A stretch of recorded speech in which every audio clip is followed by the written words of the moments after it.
6 years ago, our investigative team first broke the story of when Chicago police conducted a wrongful raid on the home of Anjanette Young. Her raid was one of dozens of wrong raids our team uncovered. The experience changed her life and pushed her to demand policy changes for search warrants and raids. Now she's written a book called Past the Pain, coming out next month to help those who experience trauma begin the healing process. Anjanette Young is here with us today, and welcome. Good to see you again, Anjanette. Good morning. Thank you for having me. I know your book revisits that night and what happened to you that night. What do you talk about when it comes to that raid and those moments that you went through? So what I'm most excited about with this book is I am telling the story of what happened to me on February 21st, 2019. And thanks to you guys, you know, the world has heard the story.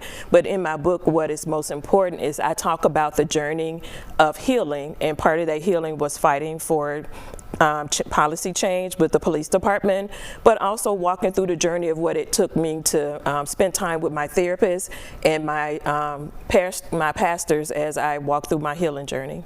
Well, you said that Past the Pain is more than just a memoir.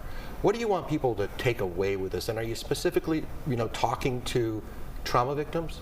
Yes. So what I want people to take away from this is that I want police officers to also, I hope that they will buy the book and hear about the trauma that is caused when they don't do well with policing. But then also for trauma victims, I want them to see the journey that I took to get on the other, what I call on the other side of healing. And that process is a combination of things for me. It was meeting with my therapist, but also wrestling with my faith and understanding my spiritual walk along the healing journey. What was the most challenging part about it for you to revisit that?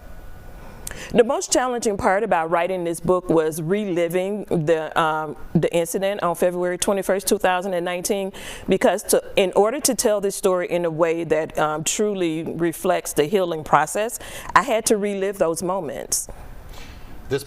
That night, what happened to you could have silenced you, but you used it for yourself. And now, are you trying to empower others as well? Absolutely. So I hope that others will see that you don't have to be silenced from something that, like trauma that really harms you, that it's empowering to be able to speak up and tell your story. But then also when you do that, you also open the door for others to feel comfortable telling their story. Now, we know you settled a lawsuit with the city, but you've continue to be in the spotlight trying to bring about more change. There were policy changes because of what happened to you, because of the investigation we had done for years. Is there more work to be done?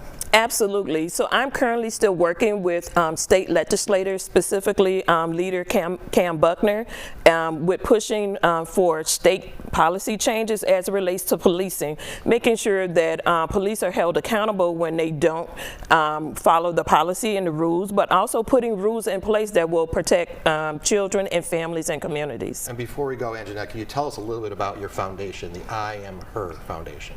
So I Am Her Foundation was birthed out of this experience, and what it is that I spend time raising money to be able to provide free access to therapy services for Black girls and Black women.